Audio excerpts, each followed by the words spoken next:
Voici un résumé des principaux points du livre. Introduction. Dale Carnegie présente l'idée que le succès dans la vie dépend en grande partie de nos compétences relationnelles. Le livre est divisé en plusieurs sections, chacune offrant des principes clés pour améliorer les interactions humaines. Partie 1. Technique fondamentale pour traiter avec les gens. Ne critiquez pas, ne condamnez pas, ne vous plaignez pas. La critique engendre souvent la rancune.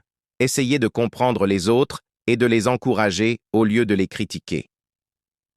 Exprimez une appréciation honnête et sincère. Les compliments sincères peuvent motiver et inspirer les gens. Éveillez chez les autres un désir ardent.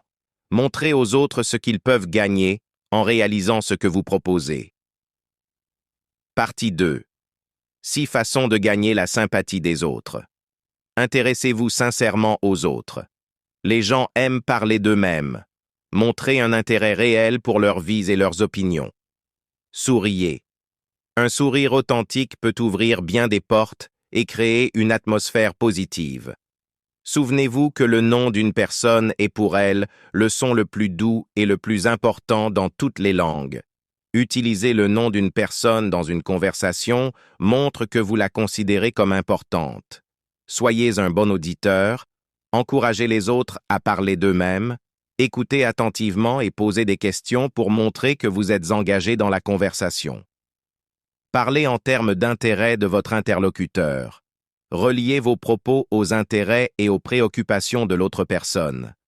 Faites sentir aux autres leur importance et faites-le sincèrement. Valorisez les contributions et les qualités des autres. Partie 3. Comment susciter l'adhésion des autres à vos idées? La seule façon de gagner une discussion est de l'éviter. Les débats peuvent être contre-productifs. Cherchez plutôt à comprendre et à résoudre les désaccords de manière constructive. Respectez les opinions des autres. Ne dites jamais « vous avez tort ».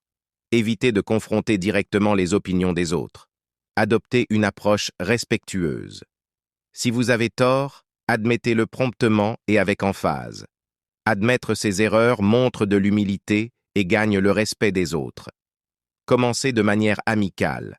Abordez les sujets sensibles ou les désaccords avec amitié et compréhension. Faites en sorte que l'autre personne dise « oui, oui » immédiatement.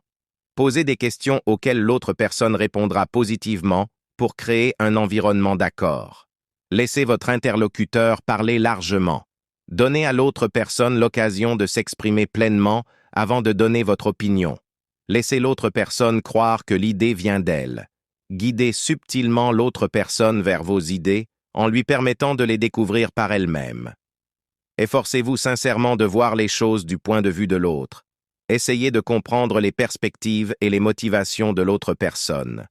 Accueillez avec sympathie les idées et les désirs des autres. Montrez que vous comprenez et appréciez les idées et les sentiments des autres. Faites appel aux motivations les plus nobles. Éveillez les sentiments positifs et les idéaux élevés chez les autres. Dramatisez vos idées.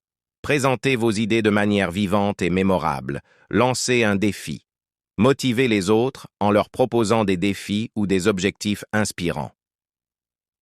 Partie 4. Soyez un leader. Comment changer les autres sans irriter ni offenser?